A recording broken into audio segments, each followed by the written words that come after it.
Fréquence magique, la 96.3 FM. La 96.3 FM. Audi Actu. Auditeur actualité, ça se passe tous les jours de lundi à vendredi sur votre radio, la 96.3 Victoire FM. Et donc, ce lundi, nous recevons pour vous un acteur politique, et non des moindres. Il s'agit du président national des forces démocratiques pour la République, FDR, Maître Paul Kokou-Dodi Apevon. Alors, Maître Apevon, encore une fois, bonjour. Bonjour, Joachim. Et voilà, joyeux anniversaire. Merci. Voilà, votre formation politique est en fête. Hier, vous étiez donc en une grande messe d'action de grâce. C'est vrai, la question, les journalistes vous l'ont posée hier, mais quand même, je réitère, je repose cette question. Pourquoi avoir pensé primo à Dieu avant de pouvoir aller vous réjouir au siège du parti? C'est normal. Dieu est au cœur de tout. C'est Dieu qui nous a créés. L'amour de Dieu nous couvre tous les jours. Tout ce que nous faisons, si Dieu n'a pas un regard compatissant sur nous, aucun être ne vivra sur terre. Dieu est le centre de tout. C'est une énergie vivifiante qui nous maintient en vie. Dieu, nous sommes là sur terre par l'amour de Dieu. Et c'est son amour qui nous oriente. Il est la lumière pour nous dans notre obscurité. Donc tout ce que l'être humain doit faire, et il doit d'abord penser prioritairement à Dieu. Et s'il ne le fait pas, c'est comme si un être qui est perdu quelque part. Et ce n'est que lorsque les moments difficiles vont arriver que les gens pensent souvent à Dieu. Lorsqu'ils sont dans l'abondance, ils croient que c'est leur mérite personnel. Et ils ont de l'argent aujourd'hui dans possession et disent oui, nous avons travaillé, nous avons gagné, nous avons des idées. Mais ils oublient que c'est un être suprême qui est aux commandes de tout cela. Et quand le moment difficile arrive, il dit mais qu'est-ce qui m'arrive? Et souvent, c'est à ce moment-là que les gens se retrouvent vers Dieu pour dire aidez-moi Seigneur, il faut me sauver. Alors donc, ce que nous nous disons, et nous l'avons compris depuis la création de ce parti, que si la main de Dieu n'est pas dedans, on ne peut rien faire. Et je peux vous dire avec assurance, et je l'ai répété hier, que nous ne sommes pas allés à l'église pour aller faire du folklore. Nous ne sommes pas allés parce qu'on veut poser un acte politique, les gens écoutent que bon, nous aussi nous avons commandé messe et tout ça. Mais nous sommes des croyants, nous sommes spirituels. Nous n'avons pas d'activité dans notre parti. Toute réunion, la plus petite que nous faisions, nous la mettions toujours sous l'égide de Dieu. Nous prions toujours avant de commencer n'importe quelle réunion au sein de notre parti. Donc, nous savons que Dieu nous aime, Dieu nous aide, et parce que nous-mêmes, à la création de ce parti, toutes les idées qu'on a eues, mais nous avons dit, mais comment, d'où nous les avons trouvées, si ce n'est pas l'inspiration divine. Tout. Le slogan, les chansons, la couleur, tout ce que nous avons. Et nous avons même choisi la couleur violette avant de comprendre pourquoi nous l'avons choisie, spirituellement parlant. Parce que cette couleur-là, c'est une couleur véritablement spirituelle. Oui. Et nous savons que Dieu est à l'œuvre au sein de notre parti. Et Dieu est à l'œuvre au sein de votre formation politique. Et les fidèles chrétiens ont prié hier avec vous. Mais 7 ans, vous l'avez dit hier, c'est peu, mais c'est grand, c'est beaucoup.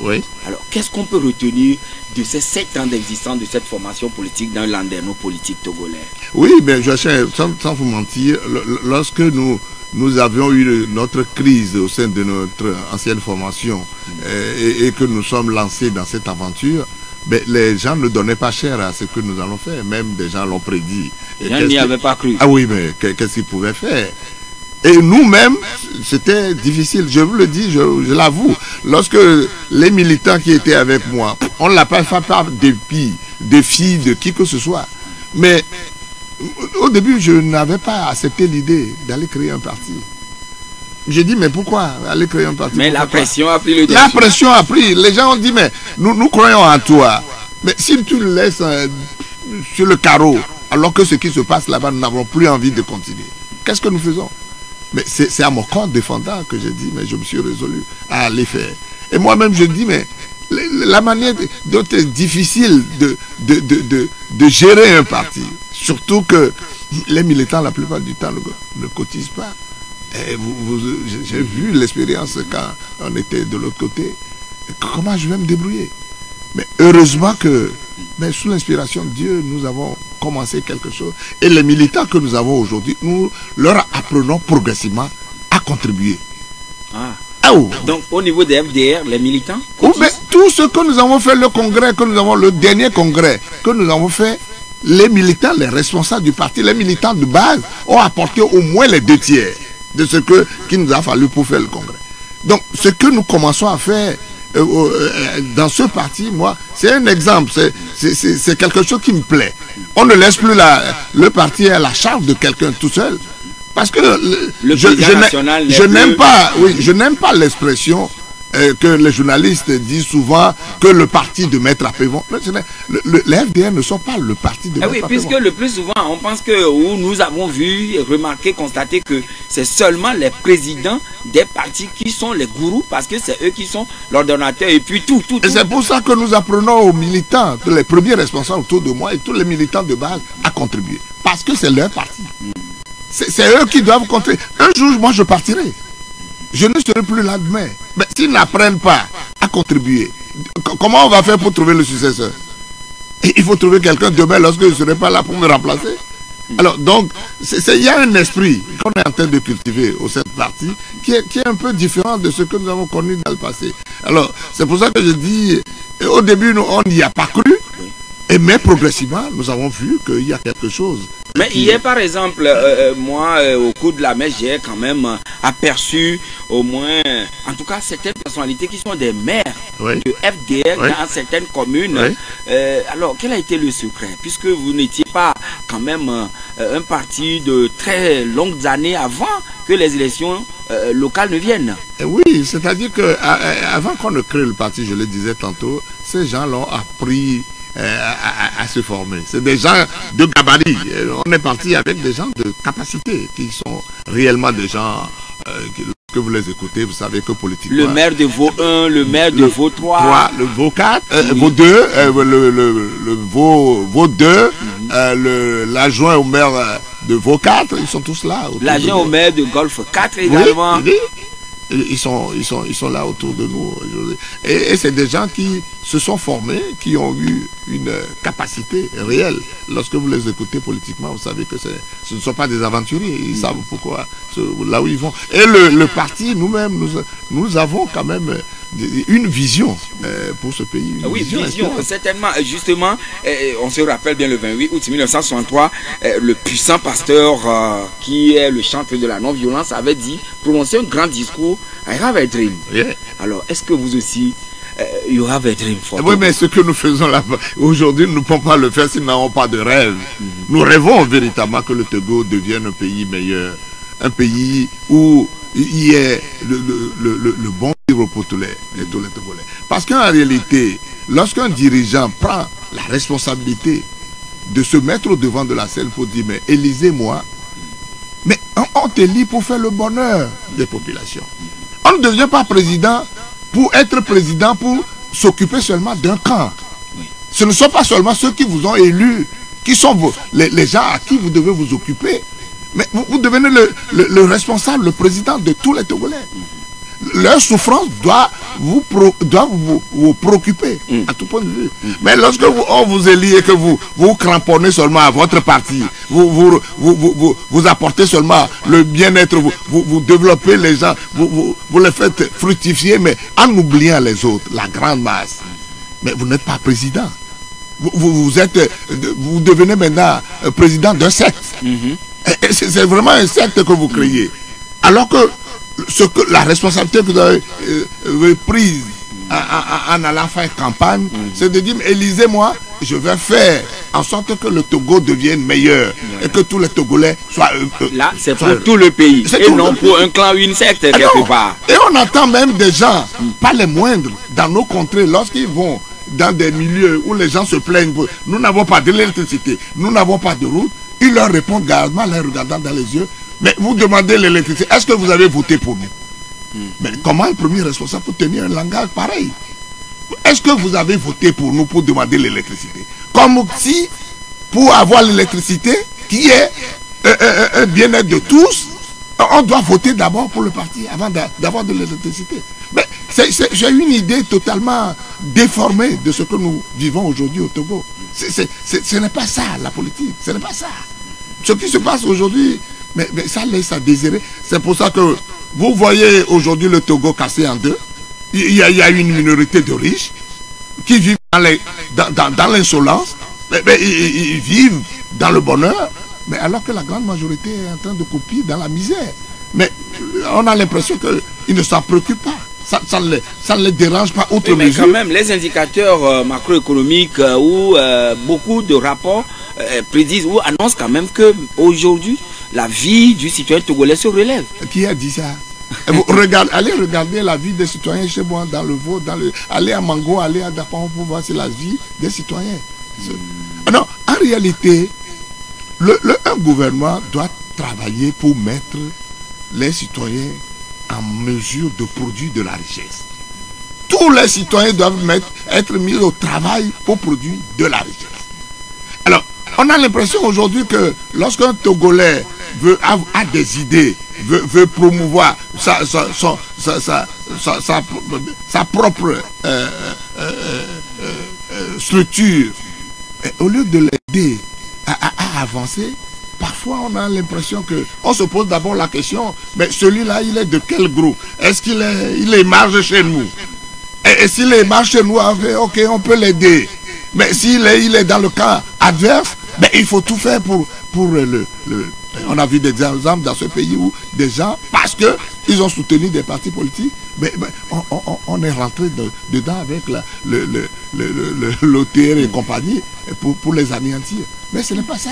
Mais plus les Togolais seront individuellement aisés, riches, plus le Togo se porterait mieux.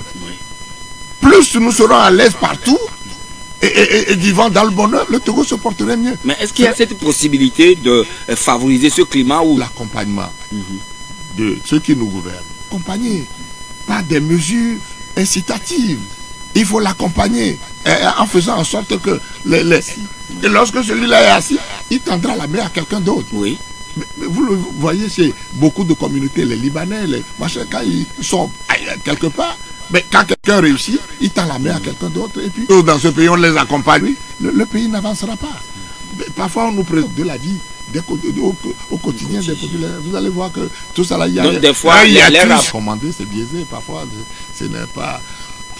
Moi, un rapport qui dit que nous sommes totalement à l'aise aujourd'hui, le PIB est ceci, machin, indice de prospérité est ceci. Mais rapprocher tout ça là, des populations comme rapport par rapport à la vie de tous les jours. Alors, et par rapport à la gestion quand même des fonds de Covid-19, là, ça avait eu la gestion et puis toutes les... Qu'est-ce que cela... Qu'on a installé la Cour des comptes. Pour statuer sur que vous perdez le procès, vous pouvez faire appel, créer pour vérifier. Il va venir pour dire, est-ce que la Cour des comptes a bien fait son travail? Nous, on statue pour dire non. Et c'est au vu de citoyens lambda que nous sommes, nous avons tous constaté l'humilité de reconnaître que quelque chose n'a pas marché dans ce qu'ils ont fait. On monte le chrono pour dire non, tout ça c'est faux, et tout ça c'est faux, tout ça c'est faux. Et ce qui conduit aujourd'hui la Cour des comptes à l'Assemblée nationale pour dire c'est une confrontation d'éclaircissement. Oui, bon, je comprends. Les protagonistes, moi ça c'est quelque chose de l'indépendance. Tout ça là c'est régulier. Est-ce que l'Assemblée va se permettre de dire oh non mais obligé de faire l'exercice qu'ils sont en train de faire aujourd'hui? Ou peut-être même toutes les citoyens que vous êtes, le rapport là, lorsque vous l'avez lu, quelle explication on va vous donner aujourd'hui pour dire ah non, il n'y a pas eu de dysfonctionnement? On a dit qu'on a accéléré des fonds mis à la disposition pour le Covid. Les fonds de l'État, c'est les fonds mis à disposition par les bailleurs. Pour cette maladie, truc là, avec un rapport précis, rubis sur ongle pour dire on a pris ceci, on a fait ceci. Les gens ont commandé des trucs, comme ils ont l'habitude de le faire, mais ils commandent des trucs, ils mettent l'argent là où ils veulent, et puis après ils viennent nous raconter des histoires. Mais il ne faut pas qu'on continue à nous raconter des histoires tout le temps. Les fonds de la République sont les fonds à nous tous. Celui qui a la responsabilité de les gérer doit produire un rapport précis. Mais il y a la responsabilité de rendre compte lorsque vous gérez les fonds nationaux, vous avez la responsabilité de rendre compte. Ce qui nous manque aujourd'hui au Togo, c'est cette responsabilité de rendre compte. La reddition des comptes ou la redevabilité? Mais bien sûr, la redevabilité, lorsque... Mais ce n'est pas votre argent, c'est l'argent du pays.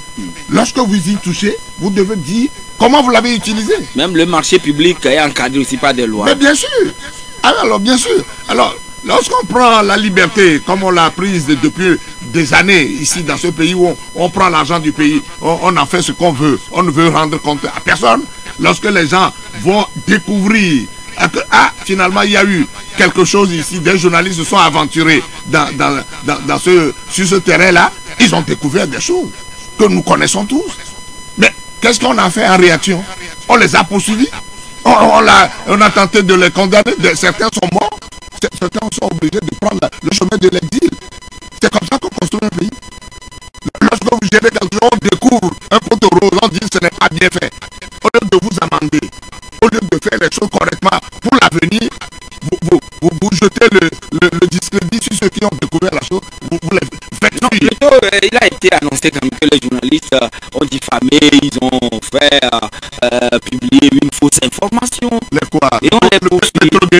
Oui. Je parle d'abord de Pétrogate. Oui, bien sûr. Le rapport qu'ils ont produit, où est le rapport? Lorsque eux-mêmes ils ont demandé un rapport sur Pétrogate, le rapport est sorti. Est-ce qu'on a montré le rapport à qui que ce soit? Dans un pays normal, lorsqu'il y a un problème qui se produit comme ça, pour laver le doute qui entoure la gestion de cette affaire-là, on aurait dû nous mettre le rapport public. Le rapport d'audit qui avait été fait. À la disposition de tout le monde. Par le ministère des Finances ou le ministère, pardon, l'inspection générale des Finances. Pourquoi ils ont caché le rapport? Pourquoi ils n'ont pas montré le rapport à tout le monde? Pourquoi ils n'ont pas publié le rapport? Mais comment on peut gouverner un pays de cette manière? Vous dites qu'on vous accuse à tort. Vous avez fait un rapport. Pourquoi vous ne sortez pas le rapport? Ce rapport, il y a des gens qui nous ont dit que ce rapport même les accable. C'est ce que nous avons appris. Alors, pour laver le doute, pourquoi ils n'ont pas mis le rapport à notre disposition? Donc, c'est quelque chose de malsain. Oui, mais finalement, ce que l'initiative de l'Assemblée nationale, vous y croyez, vous n'y croyez absolument pas que quelque chose de bon puisse s'en sortir? Moi, je leur donne le bénéfice du doute. Ah oui, ah oui. Je ne sais pas comment ils vont conclure cette affaire, parce que on sait que dans ce pays, tout peut se produire. À écouter les deux positions, en tout cas, la présidente de la commission a laissé entendre la dernière fois qu'il y a toujours des zones d'ombre. Mais bien sûr. Alors ça, au moins, c'est à leur honneur. Si cette séance, la dernière fois, avait débouché sur quelque chose qui dit, ah non, non, nous les avons écoutés, c'est bien. Bon, la Cour des comptes n'a pas bien fait son travail, mais nous allons nous allons nous sentir bizarre. Mais comme ils disent toujours qu'il y a des zones d'ombre, nous espérons que le jour où ils vont produire leur rapport, on sera au moins définitivement situé sur cette affaire-là.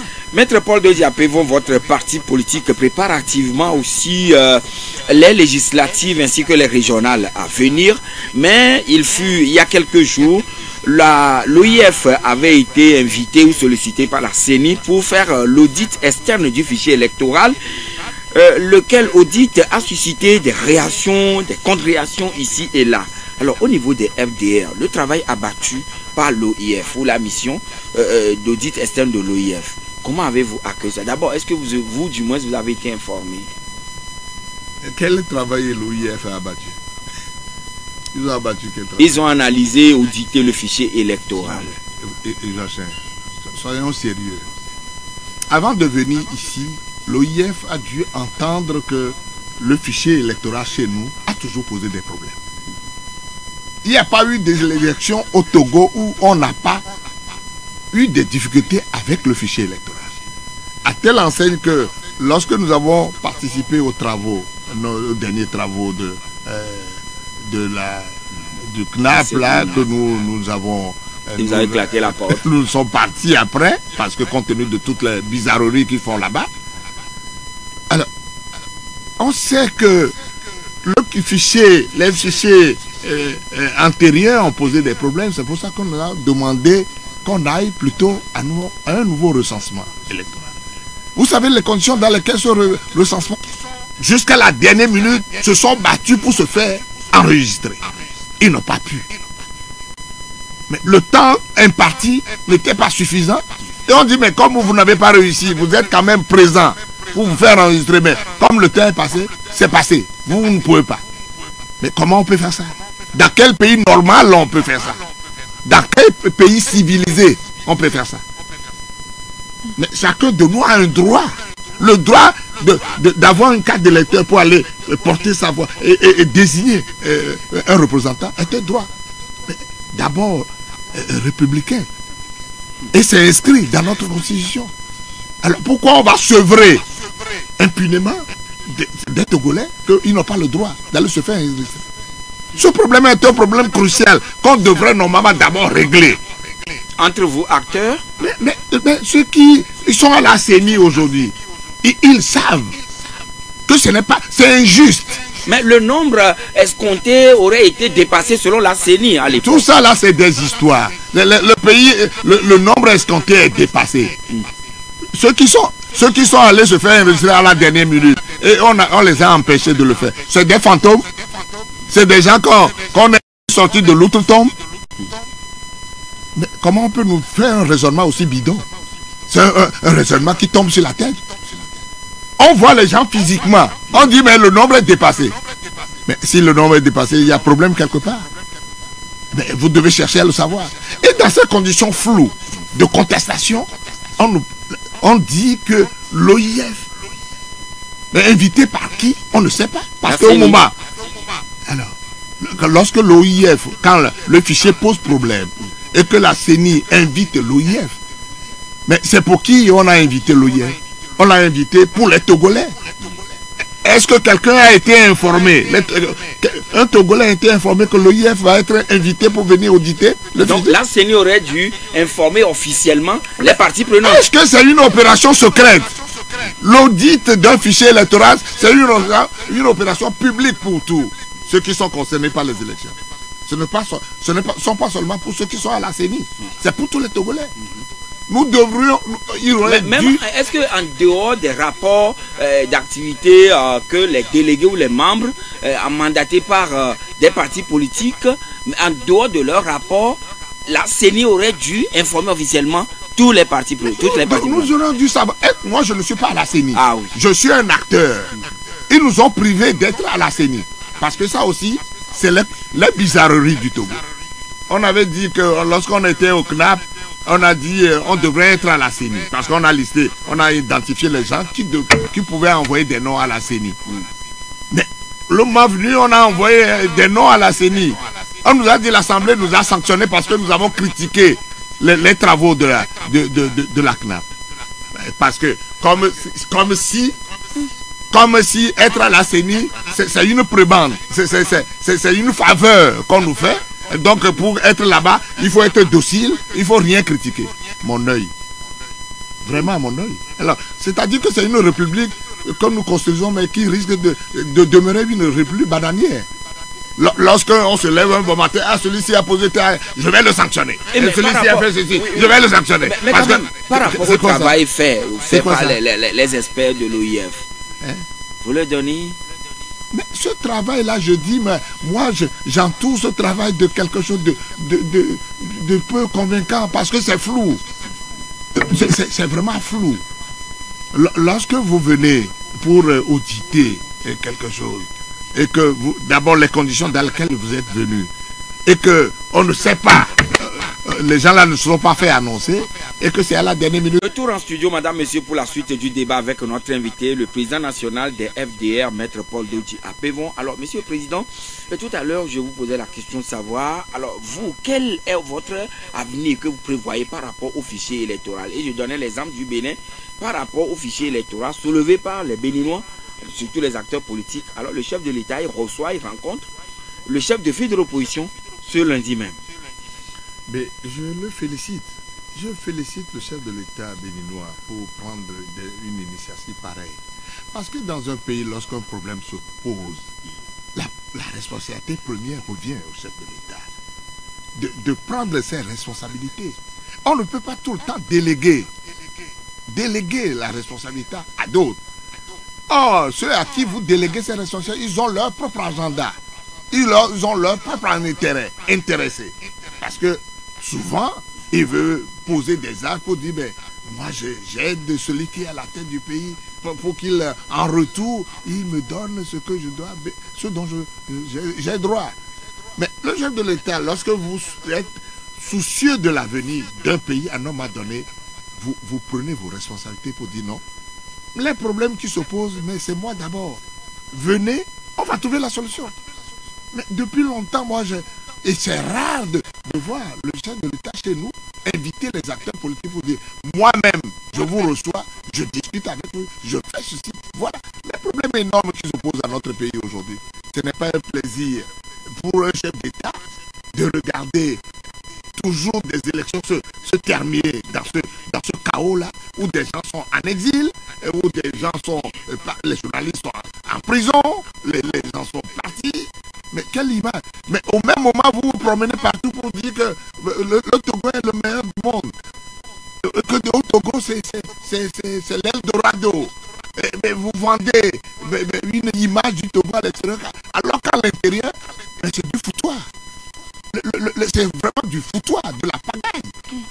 Mais on ne peut pas voir des Togolais aujourd'hui souffrir comme ça, ou des problèmes électoraux qui se posent. Mais on se tient la tête tout le temps, et le chef de l'État est absent, totalement absent. Il ne dit rien à personne. Mais il envoie des gens en mission, et il envoie des ministres se promener partout. Blim, blim, blim, on est ici, on est là.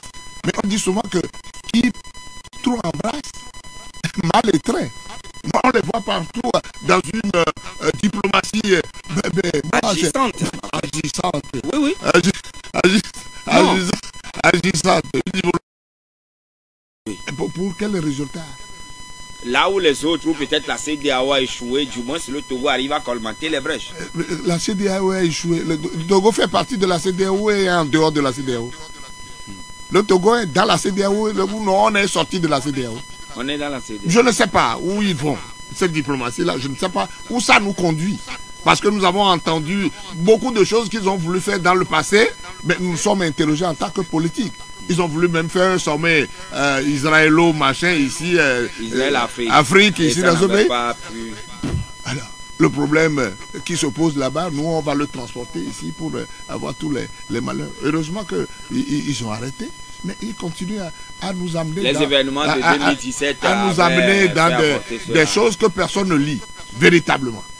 Aujourd'hui, lorsqu'on nous pose la question, où est-ce qu'ils nous conduisent dans cette diplomatie tous azimuts là, face quand même au problème endogène, vous dites quand même que le chef de l'État se sent absent ou bien il n'est pas présent. Mais est-ce que vous, acteurs politiques, vous avez réussi à créer des passerelles pour essayer de prendre langue avec lui, discuter, échanger avec lui? Pour prendre langue, il faut que vous ayez réellement le chemin de la passerelle. C'est de ça qu'il s'agit. Peut-être alors, lorsque vous avez tenté ou vous voulez essayer quelque chose de ce genre, il faut être sûr que la démarche va déboucher sur quelque chose. Mais il y a des acteurs politiques aujourd'hui. On n'est pas seul acteur politique. Il y a d'autres qui le disent. Mais l'invite au chef de l'État de prendre les problèmes que nous avons à bras le corps. Et par exemple, la DMP disait la dernière fois que les problèmes du Togo ne sauraient se ramener aujourd'hui à la simple question électorale. Le Togo est malade et donc cela nécessite une assise inclusive qui doit déboucher sur une transition politique inclusive avec une gouvernance transparente et vertueuse. Oui, moi je crois qu'ils ont raison. C'est dans un pays tel que le pays fonctionne aujourd'hui. Je vous ai parlé tout à l'heure de la cassure que nous avons. Il y a certains qui disent eux, ils sont au pouvoir, ils vont demeurer au pouvoir, ils sont là pour 20 ans, pour 30 ans, pour je ne sais pas. En conduisant le pays vers quel horizon, personne ne le sait. Mais pour le bien de notre pays, le Togo doit se réconcilier avec lui-même. Les problèmes politiques doivent être abordés aujourd'hui. Dans un cadre exclusif? Oui, tellement inclusif que nous devons être soucieux tous de l'avenir de notre pays. Ce n'est pas seulement le problème de gouvernance. Moi, je suis au pouvoir. Peu importe. Le pays peut se détruire demain, je m'en fous. Ce n'est pas ça. Ce n'est pas l'attitude d'un vrai dirigeant. Un vrai dirigeant doit réfléchir tout le temps comment je fais pour colmater brèche, pour réconcilier ceux qui hier n'étaient pas en harmonie. Et les élections sont passées. Dans tous les pays du monde, lorsque les élections se passent dans cette tumulte-là, après on réfléchit pour dire, mais comment on fait pour tendre la main? Même ceux qui n'étaient pas d'accord, qui ont fui, qui sont partis, comment on tend la main pour que tout le monde revienne? Et c'est comme ça qu'on construit un pays. On ne peut pas s'enfermer. Ce cas que dont vous parlez, on l'a constaté au niveau du Tchad, oui, où le président de la transition a dû faire ramener au pays le principal opposant, Succès Nasra. Oui. Et puis, ils ont discuté entre eux-mêmes. Il a amnistié beaucoup de gens. Il a gracié également les prisonniers. Mais bien sûr, ça c'est le caractère d'un vrai dirigeant, ça. Et nous avons plusieurs fois au niveau des FDR, nous avons lancé un appel au chef de l'État pour dire, mais pour la paix dans notre pays, il faut faire voter une loi d'amnistie. Il faut faire revenir tous ceux qui sont en prison aujourd'hui, amnistiés, faire revenir tous ceux qui sont en exil aujourd'hui, parce qu'on a besoin de tout ce beau monde-là pour construire le pays. Peut-être qu'ils ont fait des choses, peut-être qu'ils sont en difficulté avec la loi, c'est possible. Mais il y en a que nous connaissons qui, bon, pour des délits d'opinion, mais il faut libérer. Mais l'esprit dans lequel on dit, oui, on va être, bon, c'est la peur, on va condamner. Les deux journalistes qui sont en prison aujourd'hui, Loïc et Anani Sossou, pourquoi on va les mettre en prison? On les met en prison, pourquoi? Parce qu'on dit, nous avons la force. Ils ont diffamé quoi? Ils ont diffamé le ministre en alléguant sur ce qui n'est pas vérifié. Qu'est-ce qui n'est pas vérifié? Est-ce qu'il y a de l'argent volé chez lui, oui ou non? Le montant. Mais taisez-vous avec cette histoire-là. Quel montant lui il a déclaré? Le ministre lui-même a déclaré quel montant qu'on a volé chez lui. L'argent qu'on a placé dans sa maison là, est-ce que c'est de l'argent propre qu'on va aller cacher dans une maison à combien? Non. Alors, non, écoutez. Non. Laissez-moi dire les choses simplement. Lorsque des choses comme ça arrivent, ceux qui en parlent, mais lorsqu'ils en parlent, les faits ne sont pas faux. Les faits sont avérés. Il y a de l'argent disparu. On a même arrêté des gens qui l'a fait libérer. Mais si les faits étaient aussi graves, ceux que lui il a fait arrêter, pourquoi il les a libérés? Il les a libérés alors que les gens réellement ont volé de l'argent chez lui. Et ils ont acheté des choses qu'on a appris. Mais les journalistes en ont parlé, même si le montant n'est pas exactement ce qu'ils ont déclaré. Mais c'est ça, ce n'est pas de la diffamation. Mais les journalistes eux-mêmes sont revenus également sur ce qu'ils avaient publié au départ. Non, ne me fais pas dire ce que je ne veux pas dire. Alors, ne me fais pas dire. Maître, vous avez été au niveau des FDR très emballé par la position prise par George Weah, le président sortant du Libéria. Oui. Mais finalement, on se dit, mais c'est comme si vous rêvez. C'est là pour votre pays ou bien comment?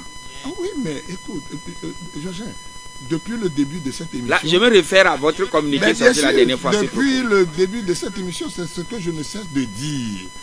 Gouverner un pays, c'est de tout faire pour instaurer la paix, pour instaurer le bonheur de ceux que vous dirigez. On n'est pas seulement dirigeant pour être focalisé sur le pouvoir. Le pouvoir. Le pays peut aller dans le chaos, mais moi je veux le pouvoir. Mais ça, ce n'est pas le caractéristique d'un vrai dirigeant. Le pouvoir pour le pouvoir, ce n'est pas ça. Vous conduisez le pays vers l'abîme. Le Libéria avait connu la guerre. Guerre civile de plusieurs années. Voilà.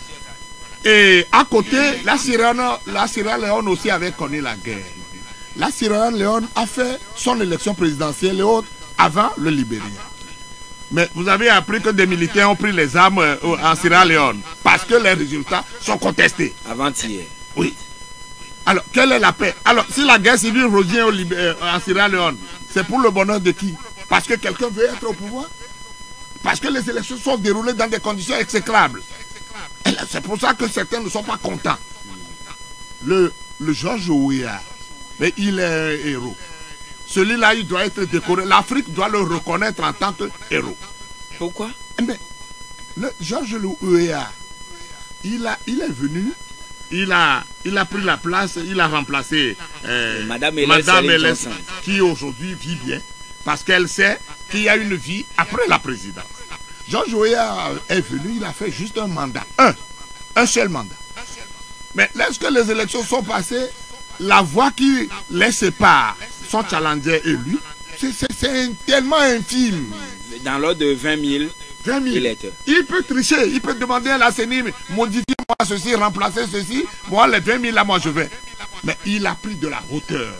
Dans un fait play extraordinaire, il a dit, avant même la proclamation des résultats, il dit à ses militants, ce retard-là, on ne peut plus le rattraper. Reconnaissez notre défaite.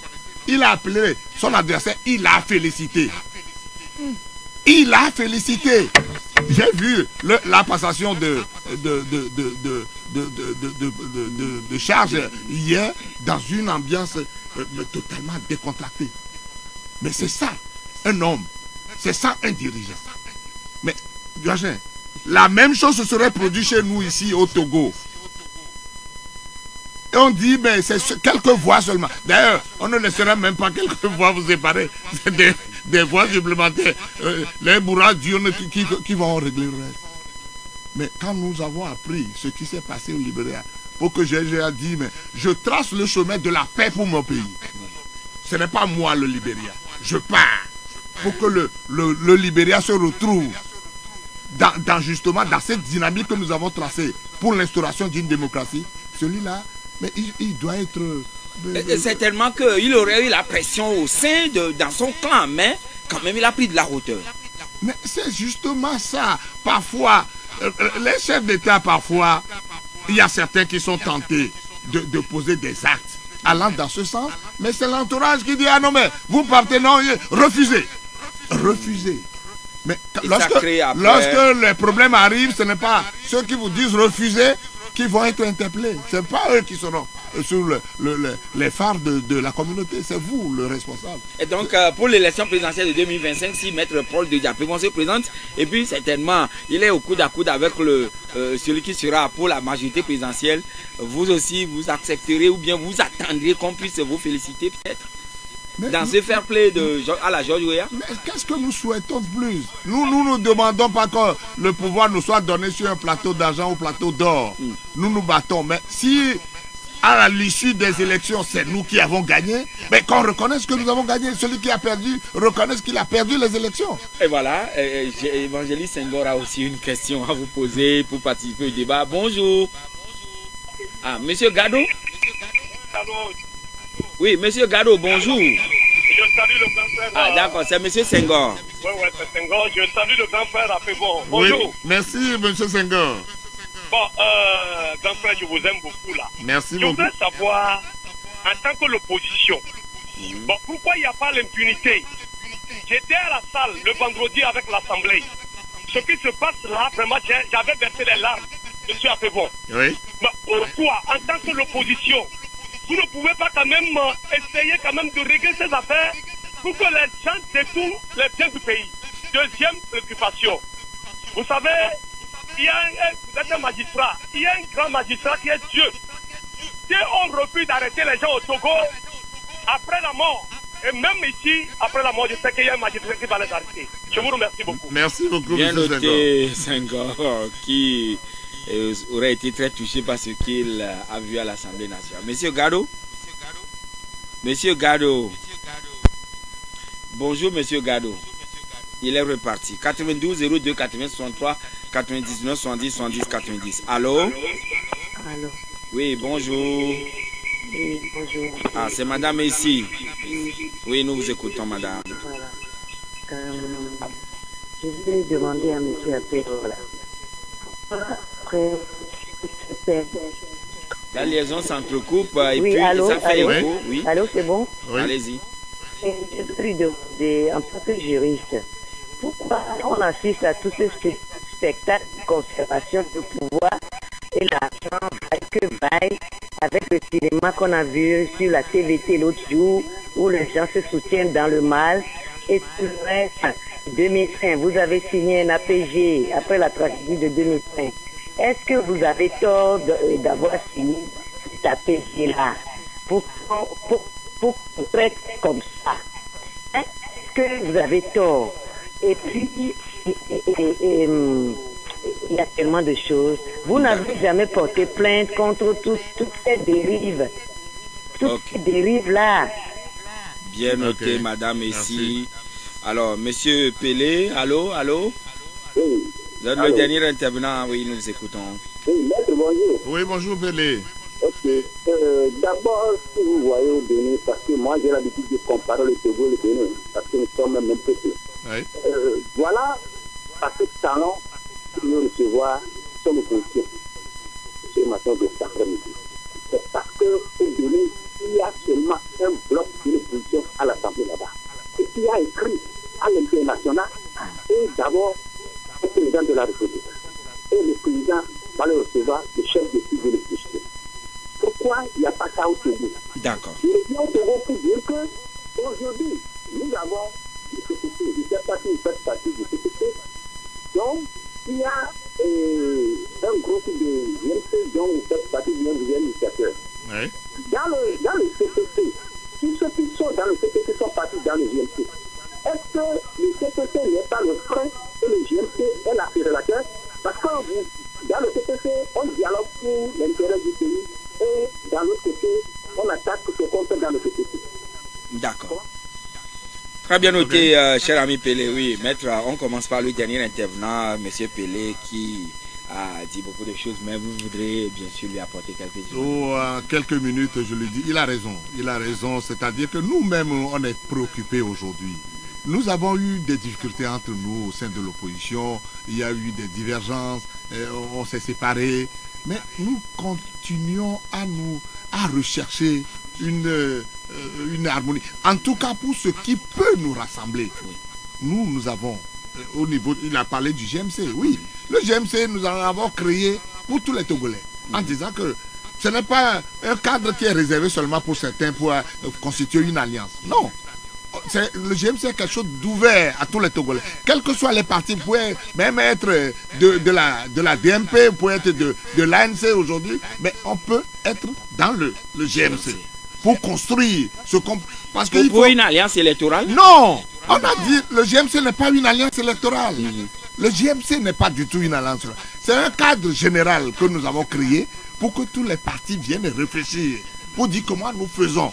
C'est vrai que le GMC, certains peuvent se constituer de leur côté pour aller aux élections, mais le cadre général n'est pas une alliance électorale. Et nous lançons l'appel à tout le monde de venir. Et nous avons initié, il y a des choses que nous avons initiées présentement pour nous approcher des autres. Le DMP et compagnie, ANC, pour que nous disions, pour les élections, ce qui nous préoccupe aujourd'hui au Togo, on doit avoir une base. Même si les questions d'élection vont nous diviser, au moins il y a des choses sur lesquelles nous devons nous entendre. Vous voudrez constituer une force peut-être à l'Assemblée nationale. Bien sûr. Ensemble, demain, même si c'est dans la diversité. Oui, on ira vers là et c'est pour ça que je dis à Pelé que oui, le GMC n'est pas un frein. Ce qui se passe au CPC, c'est une anomalie qu'on doit nécessairement dénoncer pour améliorer. Et nous avons lancé tout à l'heure un appel au chef de l'État pour que ce qui s'est fait et qu'on a dénaturé, même s'ils ont eu l'idée, l'idée était bonne au départ pour aller à ce dialogue, mais en cours de chemin, on l'a totalement galvaudé, on l'a dénaturé. Il faut qu'ils reprennent la main pour que finalement... Et vous lui avez écrit dans ce sens? Pour tous les acteurs se retrouvent, pour que finalement, dans cette ambiance-là, nous puissions nous retrouver pour construire notre pays. Ah, d'accord. Et pourquoi ne pas barrer la voie à l'impunité et bloquer le détournement? C'est Senghor qui le dit. Au niveau de l'opposition, vous devez le faire. Ça aussi, lorsque nous sommes constitués en force véritable, une force reconstituée, mais ces aspects-là, on doit les... Donc vous y réfléchissez? Ah ben bien sûr. De toutes les manières, on ne peut pas construire. Mais en tant que juriste, c'est comme s'il y a une partie qui veut avoir la conservation du pouvoir à tout bout de champ. Et pourquoi avoir signé alors l'APG entre-temps? Avez-vous tort, auriez-vous tort de l'avoir signé? Non, on n'a pas eu tort de signer l'APG. Parce que l'APG était une orientation pour tourner le dos à toutes les difficultés. Comme nous en connaissons. Alors, mais l'APG, comment ils l'ont appliqué? C'est ça la difficulté de notre pays. Nous sommes retrouvés dans un dialogue qui a débouché sur un accord. Mais lorsque l'accord est signé, il faut l'appliquer. Mais dès que l'accord est signé, eux, ils ont obtenu ce qu'ils veulent obtenir, ils ont tourné le dos au reste. C'est ça qui est la chose grave qui se passe dans notre pays. Et pour Madame Messi, allez-vous porter plainte? Contre qui? Non, porter plainte, non, s'il le situe dans le cadre de l'impunité, elle a raison. Parce que lorsque les gens refusent de reconnaître les malversations, les détournements de fonds, tout ce qui se passe dans ce pays, normalement, il doit y avoir une structure pour les ramener dans l'ordre des choses. Ils ont créé leur Aplusia. Mais qu'est-ce que Aplusia fait aujourd'hui? Est devenu une caisse de résonance de tout ça. Mais il doit y avoir demain une structure réelle qui puisse traquer tous les détournements de fonds dans notre pays pour que notre République se sente mieux. On ne peut pas laisser la liberté à certains de faire main basse sur notre argent. Et les autres souffrent et ils mettent la main, ils en font ce qu'ils veulent. Ce n'est pas une république qu'on construit dans ces conditions-là. Et voilà, les FDS sont en fait votre mot de fin à l'endroit de tous les Togolais. Mais comme mot de fin, je dirais oui, il y a de l'espoir. Oui. Nous avons créé ce parti pour dire nous allons recréer l'espoir. Nous avons des idées pour recréer l'espoir et nous tendons la main à tous les Togolais pour qu'on puisse recréer l'espoir. Les Togolais qui sont en souffrance aujourd'hui, qui sont désespérés. Mais nous leur disons que tout n'est pas perdu. C'est vrai que les gens disent aujourd'hui, nous on ne veut plus rien faire, on est découragé. Et bon, mais on a tout fait, ça n'a pas marché. Mais ce n'est pas lorsque vous allez vous arrêter que les choses iront mieux. Vous vous arrêtez, c'est la mort. Lorsque vous vous arrêtez, c'est la mort. Parce que ceux qui sont devant nous, eux, ils ne s'arrêteront jamais de nous voler, de nous truquer, de nous traquer. Alors, lorsque vous vous arrêtez en chemin, vous mourrez. Alors, reprenons courageusement les choses en main. Revenons avec l'espoir que Dieu est aux commandes. Dieu ne dort jamais. Voilà. Il est là et l'espoir sera recréé par nous tous. Dieu est là et l'espoir sera recréé, mais par nous tous. Oui. Maître Paul de Diapévo, merci à vous d'être venu chez nous. C'est moi qui vous remercie, Joël. Voilà, et c'est fini pour ce matin. Madame, monsieur, merci à vous toutes et à vous tous de nous avoir reçus, vous tous qui êtes un peu partout à travers le monde via le bouquet Canal Plus ou bien la page Facebook de votre radio ou bien le www.victoirefm.com. Coucou le Parisien. Merci pour la coordination technique avec Amjoy à ses côtés pour notre visibilité sur les réseaux sociaux. Claudia Dinon nous a aidés. Moi, je suis Joachim Guetim. Début de semaine et puis cette semaine connaîtra le nouveau mois. Que tout cela soit porteur de